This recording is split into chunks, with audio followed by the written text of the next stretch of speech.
नमस्कार, खास खबर में आपका स्वागत है। मैं हूं आपके साथ भावना त्रिपाठी। हरियाणा विधानसभा चुनाव में अब चंद दिन ही रह गए हैं और इसी को लेकर चुनावी हलचल तेज होती जा रही है।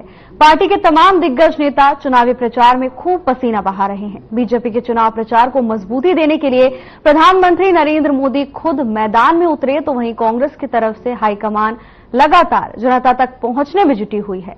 आम आदमी पार्टी की तरफ से केजरीवाल और दिल्ली की मुख्यमंत्री आतिशी भी एक्टिव हैं। नेता प्रतिपक्ष राहुल गांधी सोनीपत में जनसभा को संबोधित किया। उन्होंने कहा कि कांग्रेस नेता शेर हैं, लेकिन आरएसएस वालों में दम नहीं है। ये लोग मुझे देखकर छिप जाते हैं। संसद में भी जब मैं भाषण देता हूं तो पीएम नरेंद्र मोदी निकल जाते हैं। मैं बीजेपी या मोदी से नफरत नहीं करता। इसके बाद उन्होंने गोहाना में भी जनसभा को संबोधित किया। यहां नेता प्रतिपक्ष ने सोनीपत की मशहूर मातूराम की जलेबी भी खाई। इसके साथ ही लोगों ने उन्हें चावल भेंट किए।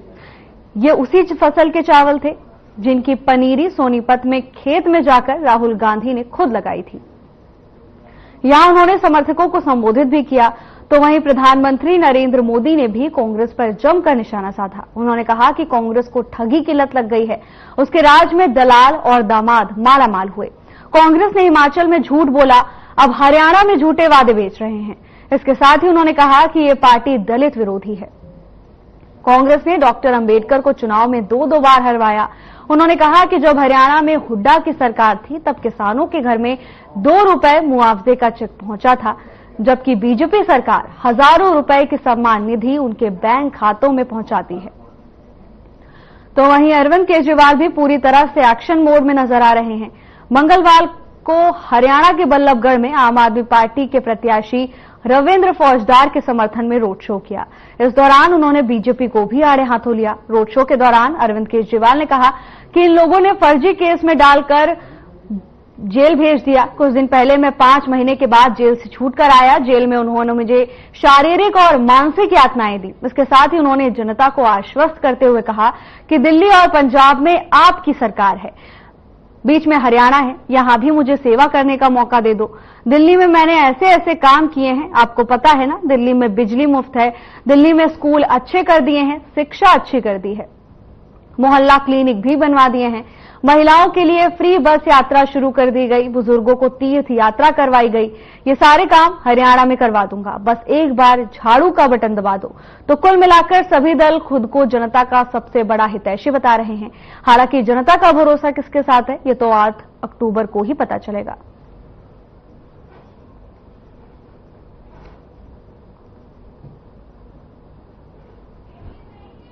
हरियाणा में विधानसभा चुनाव को लेकर सियासी हलचल तेज होती हुई दिखाई दे रही है। चुनाव प्रचार में सभी दल पूरी तरह से अलर्ट नजर आ रहे हैं। पार्टी के सभी दिग्गज नेता चुनावी मैदान में उतरकर प्रचार प्रसार में जुटे हुए हैं। बीजेपी की तरफ से प्रधानमंत्री नरेंद्र मोदी चुनावी प्रचार को मजबूती देने के लिए हरियाणा में पहुंचे, तो वहीं कांग्रेस की तरफ से हाईकमान भी पूरी तरह से अलर्ट नजर आ रही है। उधर आम आदमी पार्टी के संयोजक अरविंद केजरीवाल और दिल्ली की मुख्यमंत्री आतिशी ने भी पूरे दमखम से जनता में आम आदमी पार्टी के प्रत्याशी के लिए वोट की अपील की। हरियाणा विधानसभा चुनाव को लेकर लगातार सियासी हलचल तेज होती हुई दिखाई दे रही है। सभी दल पूरे दमखम से जनता के बीच पहुंच रहे हैं और अपनी नीतियों का प्रचार प्रसार कर रहे हैं।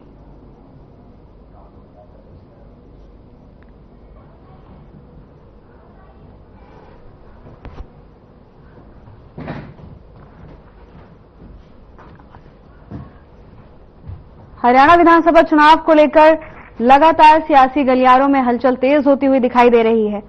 नेता प्रतिपक्ष राहुल गांधी से लेकर आम आदमी पार्टी के संयोजक अरविंद केजरीवाल तक सभी दिग्गज चुनावी मैदान में नजर आए। सभी ने जनता को आश्वस्त किया है कि उनकी पार्टी ही प्रदेश का विकास कर सकती है।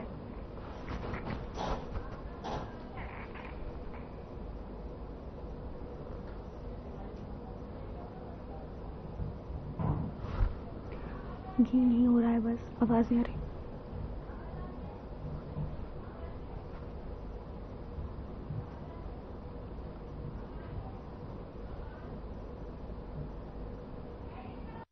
हरियाणा विधानसभा चुनाव को लेकर लगातार हलचल तेज होती जा रही है। चुनाव में अब चंद दिन ही रह गए हैं। सभी दल जनता के बीच जाकर उन्हें आश्वस्त कर रहे हैं कि उनकी सरकार ही प्रदेश को विकास की तरफ ले जा सकती है। प्रधानमंत्री नरेंद्र मोदी खुद चुनावी मैदान में उतरे और विपक्षी दलों पर कटाक्ष किया, तो वहीं विपक्षी दल भी कहीं पीछे नजर नहीं आए। तो कुल मिलाकर कोई भी दल कोई कोर कसर नहीं छोड़ना चाहता है। सभी जनता के बीच पहुंच रहे हैं और अपनी नीतियों का जमकर प्रचार प्रसार कर रहे हैं।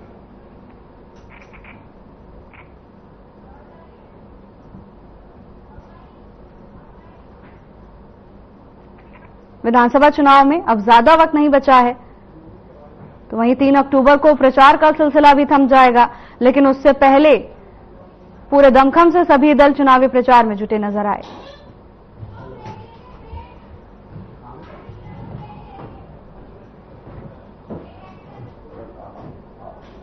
एक छोटे से ब्रेक के लिए रुकेंगे, जल्द हाजिर होंगे ब्रेक के बाद।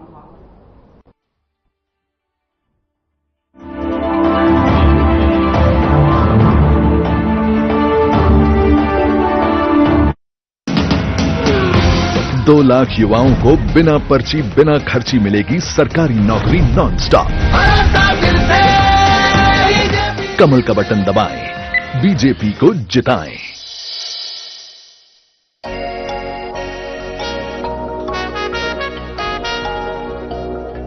तुम हुस्न परी तुम जाने जहां हो, इतनी हंसी ढूंढे तितलियां।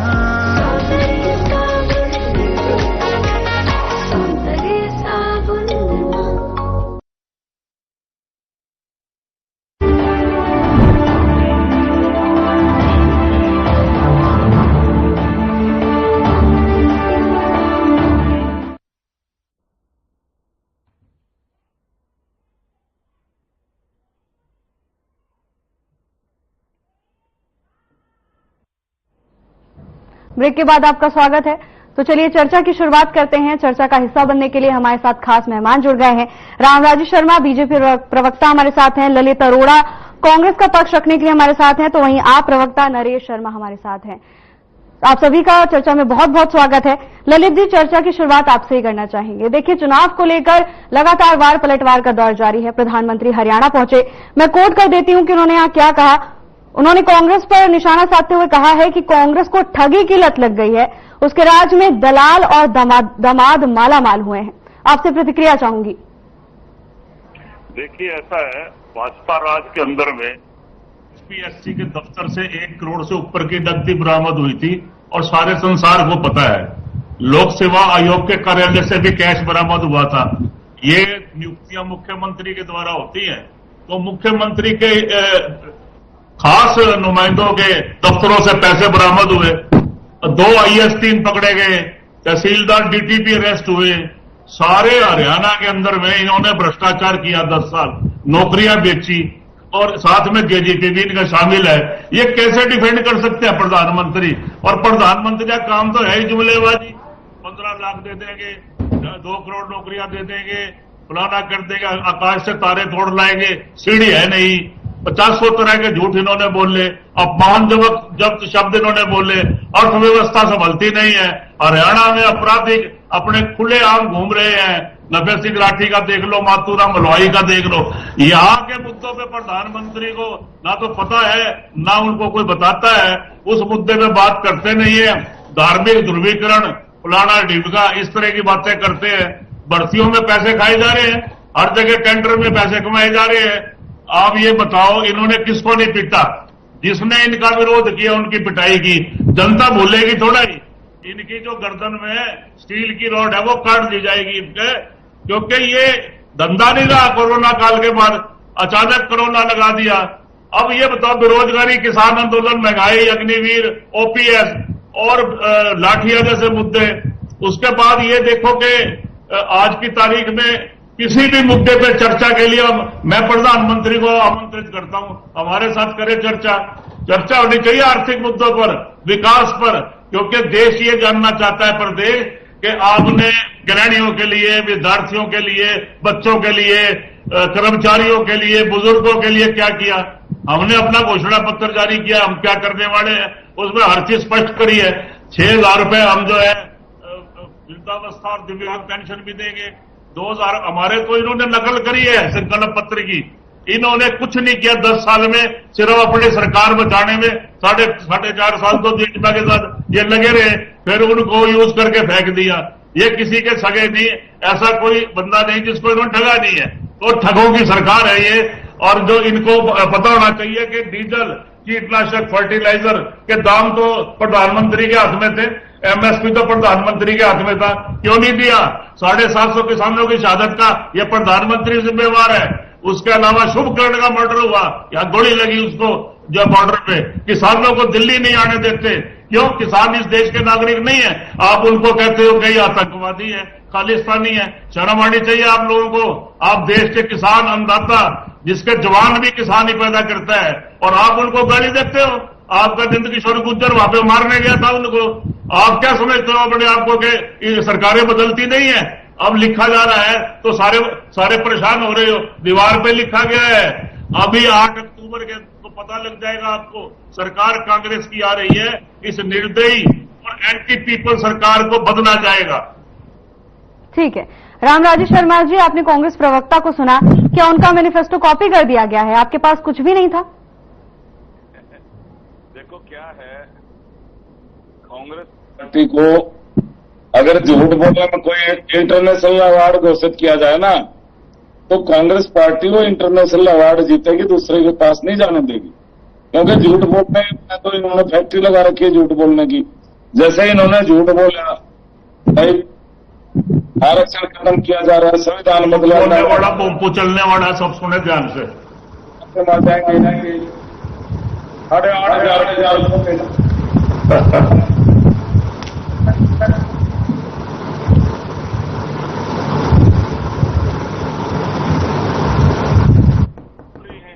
और अब एक और झूठ का गारंटी कार्ड इन्होंने चालू कराया है।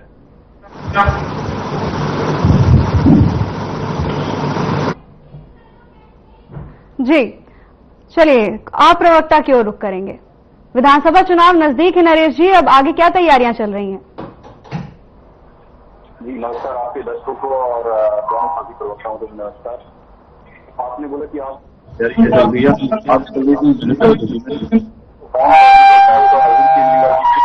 नीतियों को सबके द्वारा कॉपी किया जा रहा है। संयम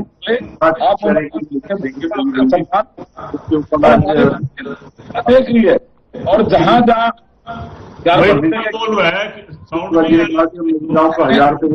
उन्होंने जो एससी का समाज का कमजोर तबका है, दबंग लोग कोई 2100 रुपए कह रहा है। हेलो,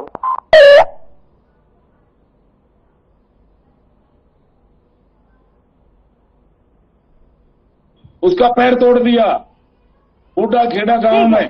ठीक है, एक छोटे से ब्रेक का वक्त हो चला है, उसके बाद कौन बढ़ेंगे।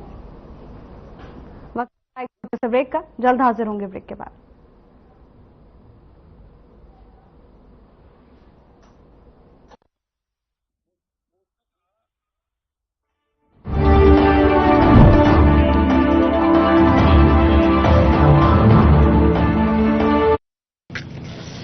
आओ भैया, केक काटे। पापा पंखा बंद करो। अरे गलत बटन दब गया।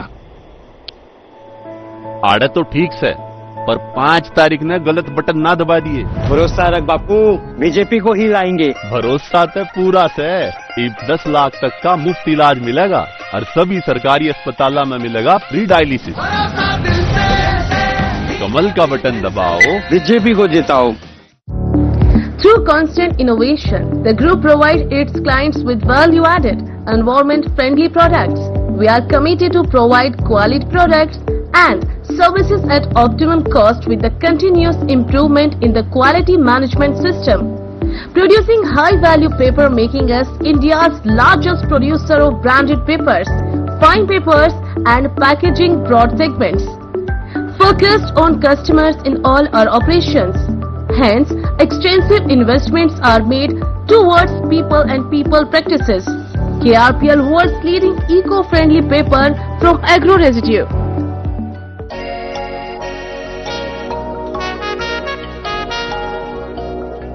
तुम हुस्न परी तुम जाने जहां हो, इतनी हंसी ढूंढे तितलियां।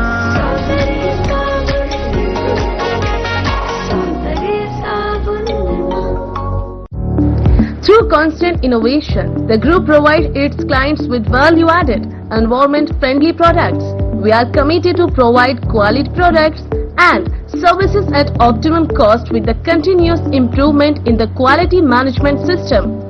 Producing high-value paper, making us India's largest producer of branded papers, fine papers and packaging broad segments. Focused on customers in all our operations. Hence, extensive investments are made towards people and people practices. KRPL, world's leading eco-friendly paper from agro residue.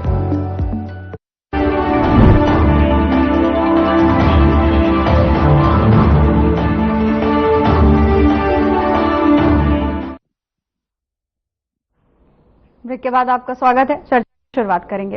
रामराजेश Sharma ji, आपसे जो प्रश्न पूछा था उसका जवाब नहीं मिल पाया था। देखिए, कांग्रेस प्रवक्ता ने गंभीर आरोप लगाया है कि जो मैनिफेस्टो उन्होंने जारी किया बस उसकी नकल कर दी गई। देखो, इन्होंने दो मैनिफेस्टो, दो चरण में इन्होंने मैनिफेस्टो किया, लॉन्च किया है। हमने कोई इनकी गिरने से पहले तो हमने कर दिया था।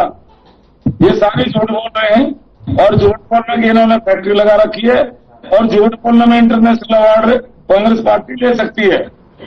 इन्होंने झूठ बोला संविधान बदला जा रहा है। इन्होंने झूठ बोला बहनों के खाते में 5 लाख 8,500 महीना आएंगे, 1 लाख रुपए सालाना आएंगे। इन्होंने झूठ बोला संविधान बदला जा रहा है, आरक्षण खत्म किया जा रहा है। और इनके 2 एमएलए, एक ने तो भर्ती दफ्तर खोल लिया और एक ने सिद्ध कर दिया कांग्रेस पार्टी भ्रष्टाचार की गंगोत्री है। उसने कह दिया, एक पूछने लगा कि भाई आपके टाइम में भ्रष्टाचार बहुत हुआ कांग्रेस के शासनकाल में। उसने कहा बगैर भ्रष्टाचार के बिना घोटाला करती है क्या?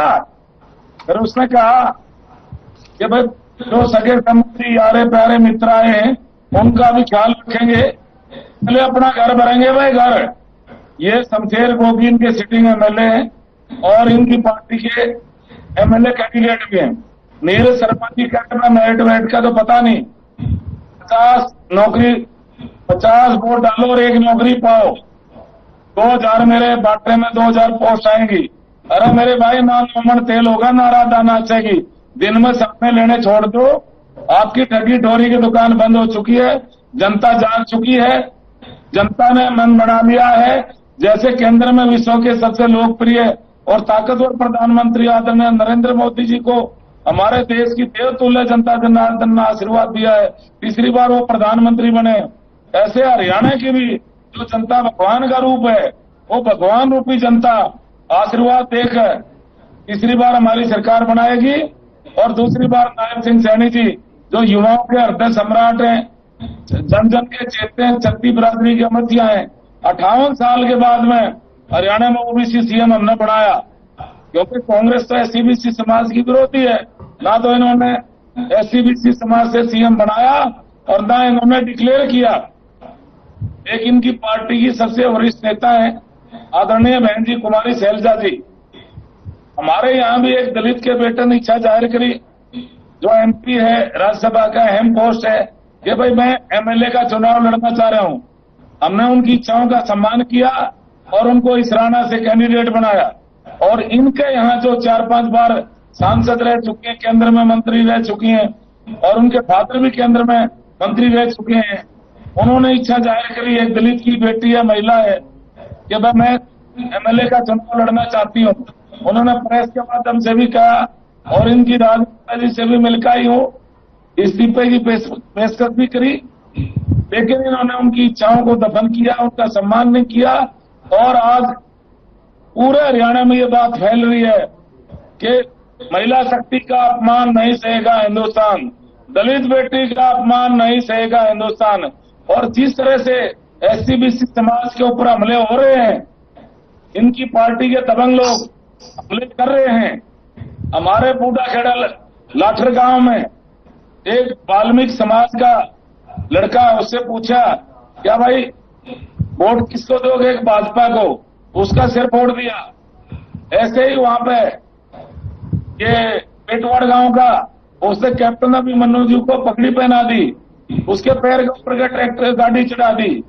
ऐसे अनेकों घटनाएं हुई, पल पल में हुई है।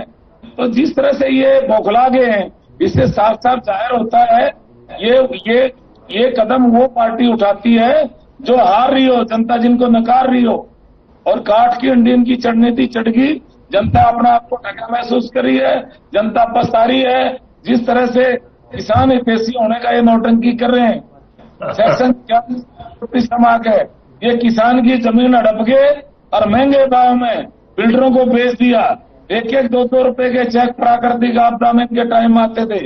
ना ही इन्होंने किसानों और मजदूरों के बच्चों को नौकरियां दी। हमने जिसकी 3 पीढ़ी खाली चली गई थी, कोई चपरासी नहीं लगा था। आज किसान मजदूर का बेटा, गरीब का बेटा, जिसकी 3 पीढ़ी खाली चली, कोई चपरासी नहीं लगा था, मेरिट के आधार पर क्लास 1 अफसर लग रहा है। ये नायब सिंह सैनी सरकार कर रही है, ये भाजपा सरकार कर रही है। और जिस तरह से रामराज शर्मा जी, ठीक है, नरेश जी आपके पास आना चाहेंगे। देखिए, अरविंद केजरीवाल हरियाणा पहुंचे, यहाँ उन्होंने दिल्ली मॉडल की बात की। क्या आपको लगता है कि हरियाणा में भी दिल्ली मॉडल फिट बैठेगा? नमस्कार आपके दर्शकों को और सभी साथियों को। टॉपिक मॉडल तो वैसे ही सभी पार्टियां अपना रही हैं। कौन कहता था कि पहले हम बिजली फ्री देंगे? आज का देश बिजली के लिए सभी पार्टी में होड़ मच रही है कि हम भी बिजली देंगे, हम भी फ्री देंगे।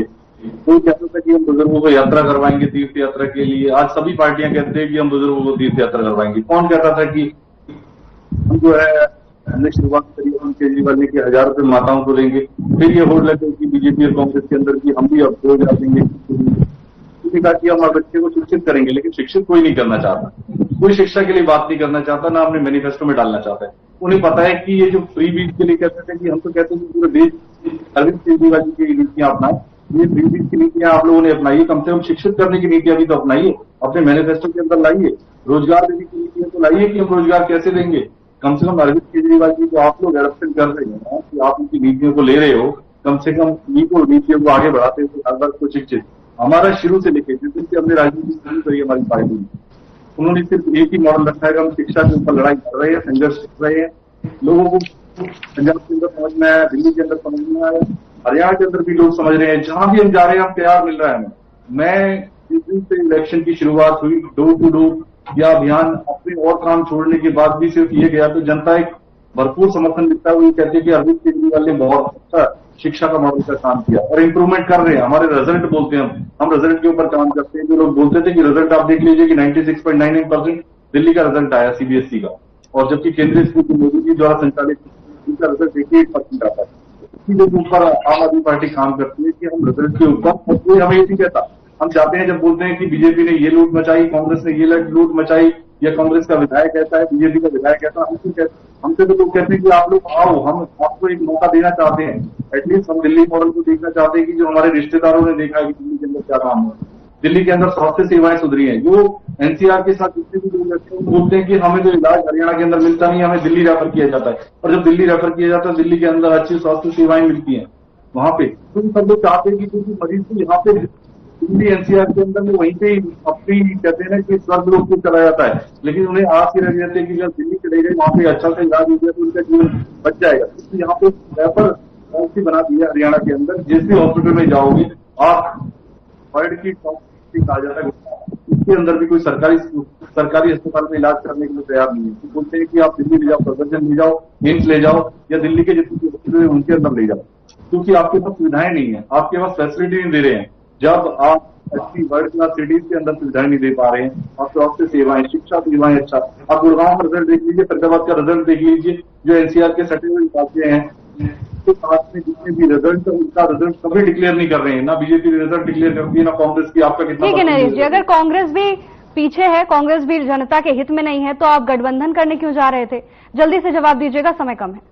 गठबंधन सरकार हमारा बिल्कुल केंद्र के साथ था, सेंट्रल इंडिया अलायंस का पार्ट है, अभी भी करते हैं की, लेकिन अगर वहां पे भी हमारी ये लड़ाई है। अगर हम गठबंधन के अंदर हैं, पार्ट हैं, तो हम शिक्षा के लिए अभी भी कहते हैं, स्वास्थ्य सेवाओं की बताइए, हम फाइट नहीं कर रहे। अगर जहां गठबंधन के अंदर पॉलिसीज है, हम उन्हीं जो हमारी पॉलिसीज है, अगर गठबंधन के अंदर वो लागू नहीं होती तो हम उसके ऊपर हम उनको बताते हैं कि हमारी पॉलिसीज लागू कीजिए। गठबंधन का ये मतलब नहीं है कि हम क्यों है, लेकिन हम अपनी पॉलिसी को लेके जा रहे हैं उनके तक पहुंचाने के लिए, जनता की भलाई के लिए काम करते हैं। तो जनता की पॉलिसी हम तो चाहते हैं कि यही आज क्या कांग्रेस, आपने पूछा कि सवाल की क्यों गठबंधन किया, क्या कांग्रेस सीट से यूनिट दे नहीं रही?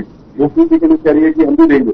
कांग्रेस 500 रुपए सिलेंडर के लिए बोल रही है। कांग्रेस यही मैनिफेस्टो के अंदर अगर हमारी नीतियों को नहीं मान रहे होते तो ये कैसे जनता का भला हो रहा है? हम तो कहते हैं हम राजनीति नहीं करने आ रहे, हम तो जनता की भला करने आ रहे हैं और जनता की नीतियों को जनता तक पहुंचाना चाहते हैं। जनता का पैसा, जो टैक्स का पैसा है वो जनता तक मिले, कुछ नेता तक सीमित ना रहे, कुछ नेता तक लूट ना मचाए। हम तो कहते हैं जनता को जनता का पैसा मिलना चाहिए। मैं एक गारंटी से कहता हूं कि चाहे किसी भी पार्टी का है, हम तो कांग्रेस के अंदर भी मैनिफेस्टो में कह रहे हैं कि आप लोग जितने भी एमपी एमएलए हैं सबकी पेंशन बंद कीजिए, जैसे हमने दिल्ली के अंदर, पंजाब के अंदर की। इंडिया अलायंस का पार्ट होने के नाते हमने भी यह सजेशन दिया हुआ है। क्या मोदी साहब कहते हैं कि अपनी पॉलिसीज में छोड़ेंगे कि पीएम 2 बार, तीसरी बार पेंशन ले रहे हैं, पीएम के अंदर 2 बार की पेंशन और 1 बार की अभी तनख्वाह ले रहे हैं। जो मुख्यमंत्री थे उनकी पेंशन बंद की उन्होंने, नहीं करी, वो भी नहीं करना चाहते हैं। वो कहते हैं कि हमारा परिवार नहीं है, आप पेंशन बंद कीजिए ना। जो 4 से 5 लाख रुपए आप ले रहे हैं सरकार का पैसा, जब आपको कोई जरूरत नहीं है, आप एक तनख्वाह के ऊपर रहिए और 4-5 लाख रुपए जन सेवा में लगाइए। आपके पास जितने भी एमपी एमएलए हैं उनकी पेंशन काटिए ना, 1 बार की पेंशन दीजिए, बाकी सब आप जनता का पैसा जनता तक पहुंचाइए। ठीक है, समय की पाबंदी रोकना चाहेंगे। आप सभी का बहुत बहुत धन्यवाद चर्चा में हमारे साथ जुड़ने के लिए। तो हरियाणा में विधानसभा चुनाव को लेकर आरोप प्रत्यारोप की राजनीति जारी है। प्रधानमंत्री नरेंद्र मोदी खुद हरियाणा के चुनावी मैदान में उतरे और विपक्ष पर जमकर निशाना साधा। तो वहीं कांग्रेस समेत तमाम विपक्षी दल बीजेपी पर हमलावर हैं। सभी बीजेपी से 10 साल का रिपोर्ट कार्ड मांग रहे हैं, लेकिन जनता किसे कितने मार्क्स देगी ये तो 8 अक्टूबर को ही पता चलेगा। फिलहाल के लिए बस इतना ही। जल्द हाजिर होंगे नई अपडेट्स के साथ। नमस्कार।